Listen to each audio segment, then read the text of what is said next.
الحمد لله رب العالمين أشهد أن لا إله إلا الله وحده لا شريك له وأشهد أن سيدنا ومولانا محمدا عبده ورسوله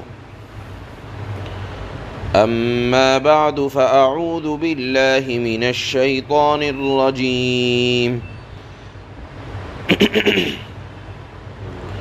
بسم الله الرحمن الرحيم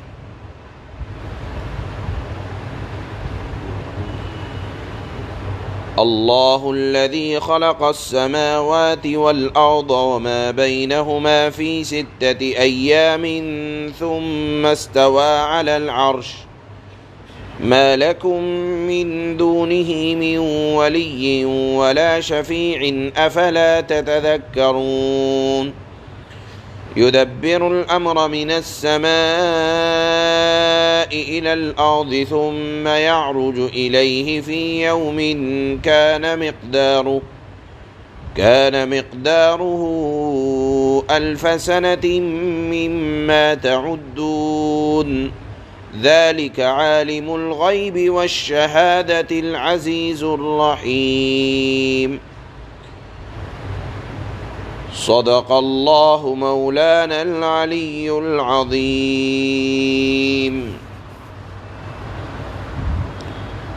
کل کی آیات میں رب العالمین نے ارشاد فرمایا تھا کہ یہ قرآن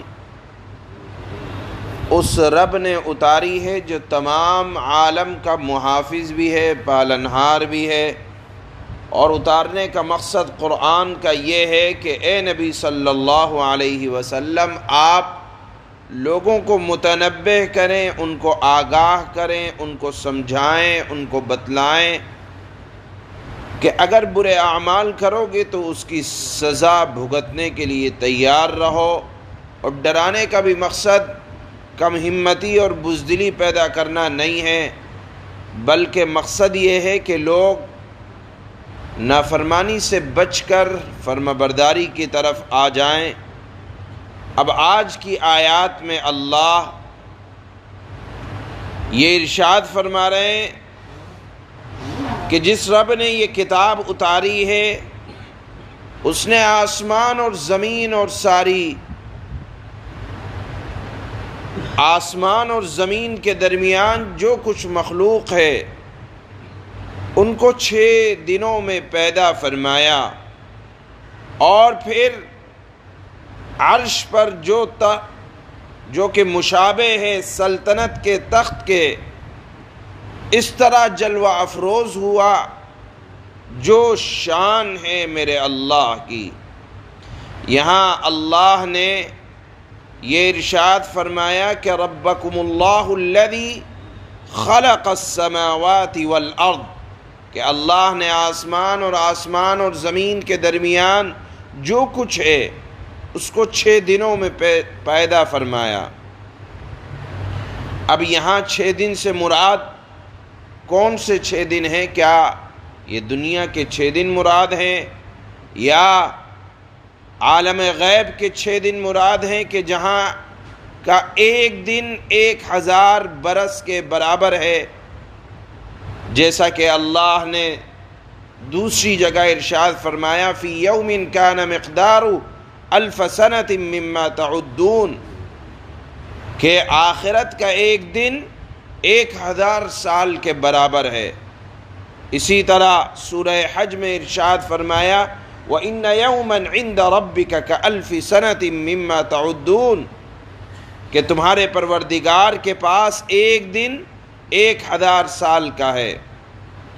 تو بعض حضرات نے یہاں یوم سے مراد مطلق زمانہ لیا ہے، یعنی اللہ نے اس کائنات کو اچانک وجود نہیں دے دیا کہ دل چاہا کن فیکون ہو جا تو ہو گیا، نہیں، بلکہ ایک ترتیب کے اعتبار سے اللہ نے اس کائنات کو پیدا فرمایا۔ اگر مراد یوم سے، دن سے مراد اگر عالم غیب کے مراد لیتے ہیں تو 6000 سال وقت زمانہ بنتا ہے، لہذا یہاں یوم سے مراد مطلق مدت لی جائے کہ اللہ نے ایک لمبے زمانے کے اندر اس ساری زمین، آسمان اور زمین کے درمیان جتنے سیارات ہیں، چاند، سورج، ستارے،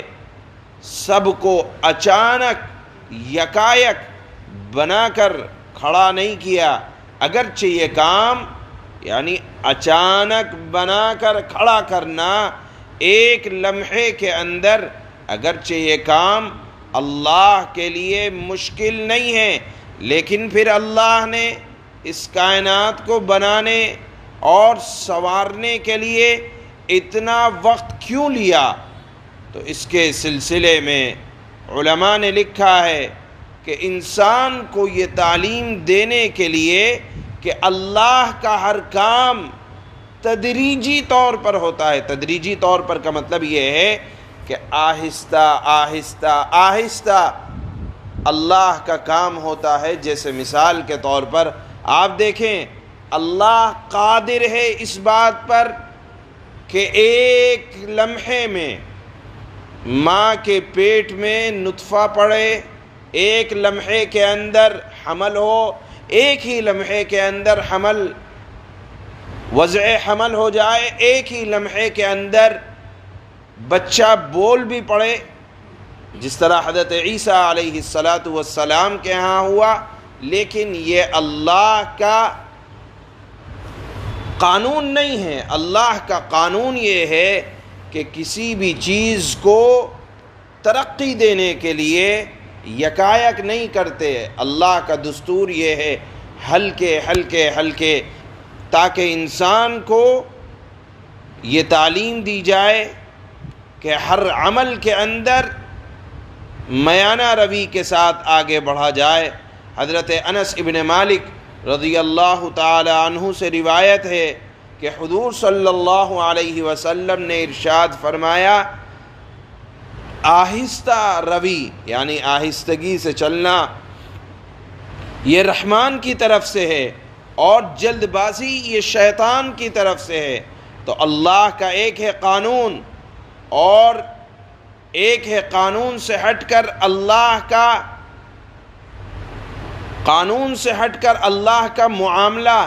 تو دیکھیے، اللہ کا قانون یہ ہے کہ ہر چیز کو تدریجی طور پر آہستہ آہستہ آہستہ اپنی اصل شکل میں وجود دیتے ہیں۔ لیکن اس کا مطلب یہ نہیں ہے کہ اللہ قادر مطلق نہیں ہے۔ اللہ قادر ہیں، جس طرح سے میں نے بتایا کہ حضرت عیسیٰ علیہ السلام کو اللہ نے ایک ہی لمحے کے اندر ان کا حمل بھی ٹھہرا، تو وہ اللہ کے قانون سے ہٹ کر اللہ کا معاملہ تھا۔ غرض یہاں آیت میں اللہ نے ارشاد فرمایا کہ اللہ نے زمین اور آسمان اور ان کے درمیان کی چیزوں کو اچانک وجود نہیں بخشا، بلکہ آہستہ آہستہ وقت لگا بنانے میں، اور پھر اس کے بعد عرش پر جلوہ افروز ہوئے۔ عرش یہ اللہ کا کیسا ہے، ہمیں اس کے سلسلے میں اپنے ذہن کو پریشان کرنے کی ضرورت نہیں ہے۔ کیونکہ اللہ کی ذات، یہ قرآن کا جملہ قرآن میں 7 جگہ استعمال ہوا ہے، استوى علی العرش، کہ اللہ عرش پر جلوہ افروز ہوئے۔ علماء نے لکھا ہے کہ یہ عرش پر تشریف لانا یا عرش پر جلوہ افروز ہونا یہ قرآن کے متشابہات میں سے ہے، یعنی متشابہ چیزوں میں سے ہے۔ ہماری عقل وہاں تک رسائی ہماری عقل کی نہیں ہو سکتی۔ جیسے کہیں اللہ نے مراد لیا اللہ کا ہاتھ ہے، اللہ کا پیر ہے، ہم اس کو سمجھنے لگے جیسے ہمارے ہاتھ پیر ہے۔ نعوذ باللہ، اللہ کی ذات، اللہ کے اوصاف یہ ہمارے ذہنوں سے بالاتر ہیں۔ میں کئی مرتبہ یہ بات مثال سے سمجھا چکا ہوں کہ دیکھیے، جیسے بچے کو سمجھایا جائے جو ماں کے پیٹ میں ہے کہ کائنات اس ماں کے پیٹ سے بہت بڑی ہے، تو بچے کے سمجھ میں نہیں آئے گا۔ یہی مراد ہے اللہ کی ذات، اللہ کے اوصاف اور اللہ نے اپنے لیے جن چیزوں کو ثابت کیا ہے وہ ہماری عقل میں اس دنیا میں رہتے ہوئے آ جائیں، یہ نہیں ہو سکتا۔ علماء نے لکھا ہے کہ اس پر اس طرح ایمان لانا چاہیے کہ اللہ کا عرش بھی ہے، اللہ اپنے عرش پر بھی ہے، اللہ اپنے عرش پر اس طرح ہیں جس طرح اللہ کی شان ہے۔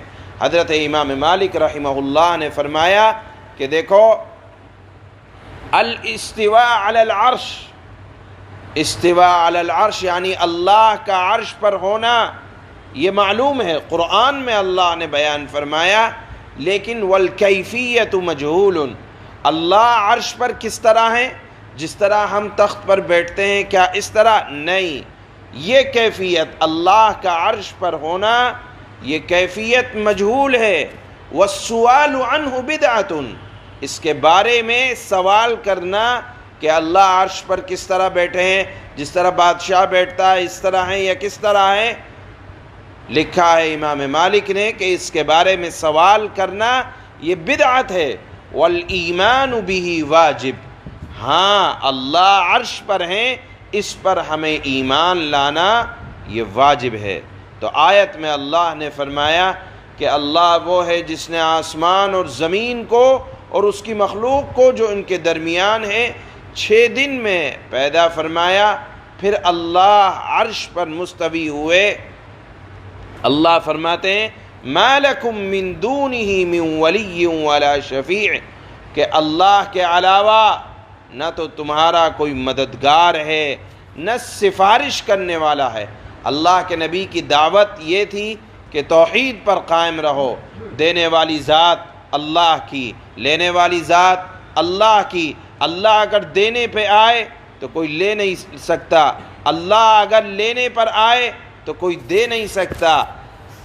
یہ یہاں اللہ نے آیت میں فرمایا کہ وہ اللہ ہے کہ نہ تو تمہارا اس کے علاوہ کوئی مددگار ہے نہ سفارش کرنے والا ہے، سو کیا تم سمجھتے نہیں ہو؟ یعنی سمجھو کہ ہر طرح کی نفع نقصان پہنچانا یہ تمام کا تمام قبضہ قدرت الہی میں ہے۔ چونکہ میں نے بتایا تھا کہ اس سورت کا خاص مضمون توحید ہے اور اللہ کے نبی توحید بیان کیا کرتے تھے، تو یہ کہا کرتے تھے کہ یہ کون سے نبی آئے ہیں جو ہمارے معبودوں کو برا بھلا کہتے ہیں؟ وہ اپنے معبودوں کو خدا نہیں سمجھتے تھے بلکہ خدا کا شریک مانتے تھے کہ یہ ہماری خدا کے دربار میں سفارش کر دیں گے۔ آج بھی کچھ دیوی دیوتاؤں کو آج کے پوجا پاٹ کرنے والے یہ مانتے ہیں کہ یہ ہمارے ایک کائنات کے بنانے والے کے سامنے سفارش کریں گے۔ اللہ نے فرمایا کہ اللہ کے علاوہ نہ تو تمہارا کوئی سفارش کرنے والا ہے نہ کوئی مددگار ہے، اگر کوئی ذات ہے تو وہ اللہ کی ذات ہے۔ پھر اللہ نے فرمایا یدبر الامر من السماء الى الارض، اللہ نے آسمان سے لے کر زمین تک ہر امر کی تدبیر کرتا ہے، کہاں بارش ہونی ہے، کہاں سورج نکلنا ہے، کہاں رات ہونی ہے، یہ تمام کے تمام فیصلے کوئی دیوی دیوتا نہیں کرتا، کوئی اللہ کے علاوہ نہیں کرتا، یہ تمام کے تمام فیصلے اللہ کرتے ہیں۔ اللہ فرماتے ہیں اور پھر یہ مت سمجھنا کہ یہ فیصلے ہمیشہ ہوتے رہیں گے، ہر چڑھتے سورج کو زوال آتا ہے، اس دنیا کو بھی زوال آئے گا، قیامت آئے گی اور ہر ایک کو اللہ کے دربار میں پہنچا دیا جائے گا، اور وہ دن ایسا دن ہوگا کہ جس دن کی مقدار تمہارے شمار کے اعتبار سے 1000 سال کے برابر ہوگی، یعنی قیامت کا ایک دن 1000 سال کے برابر ہوگا۔ یہ اللہ نے کیوں فرمایا؟ اس میں بھی غور کریں، یہ اس وجہ سے فرمایا کہ بعض مرتبہ کفار مکہ یہ کہا کرتے تھے کہ اگر ہم بات نہیں مانتے تو لے آؤ عذاب، کیوں عذاب میں دیری ہو رہی ہے؟ تو یاد رکھیے اللہ کے دربار میں کوئی دیری نہیں ہے، اللہ کے یہاں تو دن ایک دن 1000 سال کے برابر ہے، تو اگر 100-200 سال، 1000-2000 سال کچھ معاملہ تاخیر ہو رہی ہے، تو اس کا مطلب یہ نہیں سمجھنا چاہیے کہ اللہ کی نگاہ میں کوئی بہت دیر ہو رہی ہے۔ اللہ کے یہاں تو ہماری دنیا کے 1000 سال اللہ کی نگاہ میں ایک دن کے برابر ہیں۔ تو اگر 2-4 ہزار سال بھی گزر جائیں اور آپ یہ دیکھیں کہ عذاب نہیں آ رہا ہے، تو اس کا مطلب یہ نہیں ہے کہ اللہ کے یہاں دیر ہے، بلکہ دنیا کے اعتبار سے 2-4 دن کی آگے پیچھے کی بات ہے۔ لہذا نافرمانوں کو آگاہ رہنا چاہیے کہ اگر عذاب نہیں آ رہا ہے تو اللہ کے ہاں یا دنوں کے اعتبار سے دیری نہیں ہو رہی ہے، بلکہ 1-2 دن کے آگے پیچھے کی بات ہے۔ اس کے بعد اللہ نے فرمایا ذَلِكَ عَالِمُ الْغَيْبِ وَالشَّهَادَةِ، اللہ ہی ہے جو ہر بات کا جاننے والا ہے، جو پوشیدہ اور ظاہر چیزوں کا زبردست رحم کرنے والا یا رحمت والا ہے۔ یہاں اللہ نے توحید کی بھی دعوت دی ان آیات میں، اور ان آیات میں یہ بھی بتلایا کہ دیکھو اللہ کو ہر کام آہستہ آہستہ پسند ہے۔ ایسا نہیں ہے کہ آدمی کو اپنے کاموں کے اندر جلدی کرنا چاہیے، نہیں، آہستگی کے ساتھ دنیا کے معاملات کو اچھے سے انجام دینے کی کوشش کرنا چاہیے۔ پھر اللہ نے اپنی توحید کی دعوت دی دوسری آیات میں جو آج تلاوت ہوں گی۔ چنانچہ اللہ فرماتے ہیں اللہ الذی خلق السماوات والارض